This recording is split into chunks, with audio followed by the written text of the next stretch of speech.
مشرق وسطی جنوبی مشرقی ایشیا اور یورپ امریکہ تک پہنچے، اور اس خطے سے ایسے اہل فکر ابھرے جن کی فکر نے مغرب و مشرق پر گہرے نقشے چھوڑے۔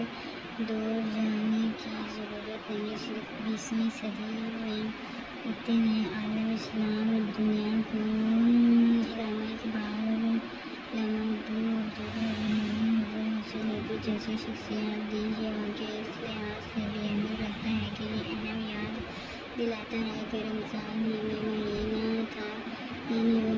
تھا جس میں پہلا اسلامی معرکہ بدر کے جس نے مستقبل میں انسانیت کے نقشے اور سمت کا تعین کیا اور نظام عمل کو تباہ کر دیا۔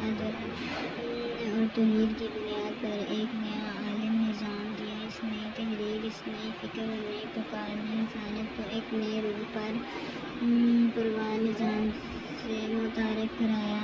بدر کے مؤثر نے تاریخ میں اہل اسلام کو مقام و خصوصیت دیا۔ سب نے جان لیا کہ اب تاریخ کون ہوگا، اب فیصلہ کس بنیاد پر ہوگا، اب انسانیت کے لیے معیار اخلاق کیا ہوگا۔ اس مبارک مہینے میں 70,000 سے فتح مکہ ہوتی قدر بدولت منشلتا نے پوری دنیا کا نقشہ بدل کر رکھ دیا۔ بالکل ایسے ہی 10 رمضان المبارک کی راجہ دہی کی شخصیت اور اسلام کی فتح نے برصغیر میں ایک نئے باب کا آغاز کیا۔ اس میں یوم باب اسلام ہمارے لیے غیر معمولی اہمیت رکھتا ہے۔ ابن قاسم میرادی نے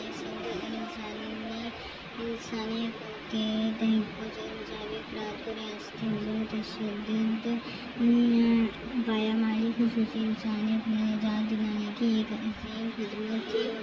مغربی صدر چھوٹوں اور بات پر فخر کرتے ہیں کہ 1948 میں اقوام متحدہ نے ایک متحدہ جاری کیا جس میں انسان کے بنیادی حقوق کے تحفظ کی طرف متوجہ کیا گیا، لیکن اگر بلا کسی تحقیق کے دیکھا جائے تو یہ منشورہ دنیا کے ممالک کے لیے ایک اعلیٰ دستاویز فراہم کرتا ہے، لیکن حقوق کے تحفظ کی قانونی ضمانت نہیں دیتا۔ جبکہ اسلام نے جو انسانی حقوق قرآن و سنت میں دیے ہیں وہ تجویز و مشورے نہیں ہیں، بلکہ قانونی زبان میں حق یا رائٹ کا مقام دیا ہے۔ بات یہ ہو رہی تھی کہ ابن قاسم کی سند امداد صرف انسانی حقائق کے تحفظ کے لیے ایک عملی اقدام تھا۔ اس غرض سے عراق کے مسلمان گورنر جارج بن یوسف نے ابن اسلام کو مسلمان بچوں کے حق کے تحفظ کے لیے سندھ بھیجا، جنہوں نے راجہ دہی کے حکم سے قیدی بنا لیا گیا تھا۔ یہ حقوق انسان کی بجائے ہے کہ انسانیت کے دور جدید میں پہلا اکثر اقدام تھا۔ ابن قاسم نے جو عالمی روایات زبانی مسائل کا بیان کی، اس منفرد سطح پر اقوام متحدہ کے وجود انسانی حقوق میں تسلیم کیا گیا۔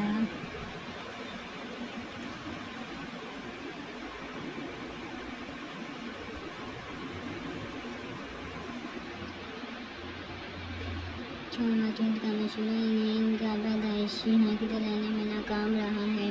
بہت واضح مثالیں فلسطین اور کشمیر کے مظلوم انسانوں کی جدوجہد آزادی ہیں۔ ابن قاسم نے سندھ میں جس روایت عالم کا آغاز کیا، اس نے سندھ کی مروجہ جاہلی تہذیب کے تو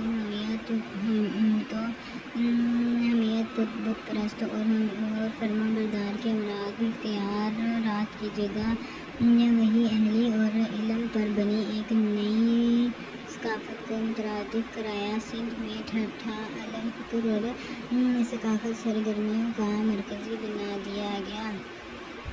شکل اختیار کی سندھ گاشی ٹائلوں اور ہندی شکلوں میں بننے والے رنگ برنگے ظرفوں کی برآمد کی ایک بڑی منڈی بن گیا، ایک وہ سرزمین جہاں پرست پر کا جب بھی تھا، انہوں نے اپنے ہاتھوں اور کشے ہوئے سلاج گونجی تھی، اور وہاں ہاتھ جو کال تک انسانی مجسمے اور ثابت ہوتے ہی اور بت بنتے تھے، کاشتکار ٹائل اور گھریلو استعمال ٹائرزن تزئین اور رہائش میں استعمال ہونے والے ظرائف کی تحقیق کے لیے مشہور ہو گیا۔ اب انسانی شکلوں کی جگہ فطرت سے قربت بھول بتوں اور ہندو شکلوں نے لے لی، اور فن سازی عدل انصاف کے پھیلانے کا ایک ذریعہ بن گیا۔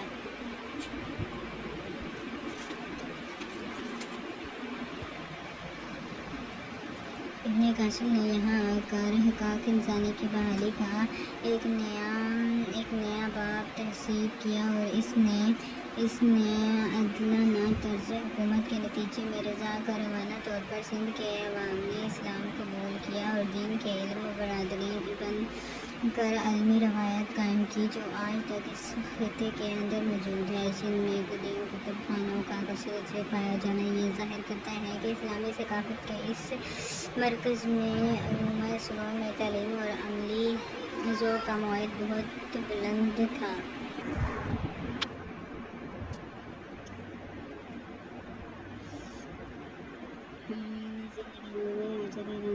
زندگی کے ہاتھ کو کھول کر اپنا کریم بنایا تھا۔ ابن قاسم جو نوجوان تھے جس نے کچھ عرصہ قبل جب وہ 15 سال کا تھا قد قبائل کی بغاوت کو دور کیا تھا، اور جس نے شیخ جیسی شہزادی کی بنیاد رکھی تھی، یہ ایک قوت مالی اور اللہ تعالیٰ کی ذات پر عمل بھروسہ تھا جس نے اسے قدم پر کامیاب کر دیا۔ کم عمری میں نہ صرف خطے میں اسلام کو پھیلانے کی کوشش کی بلکہ ایسے نظام قائم کیا جس نے اس وقت کی آبادیوں کے حقائق انسانی دی گئی، جس کے ساتھ مذہب اور روایت کا اظہار کیا گیا، اور انہیں پوری مذہب اور ثقافت آزادی دی گئی، اور اپنے رسومات پر بغیر کسی دباؤ کے عمل پیرا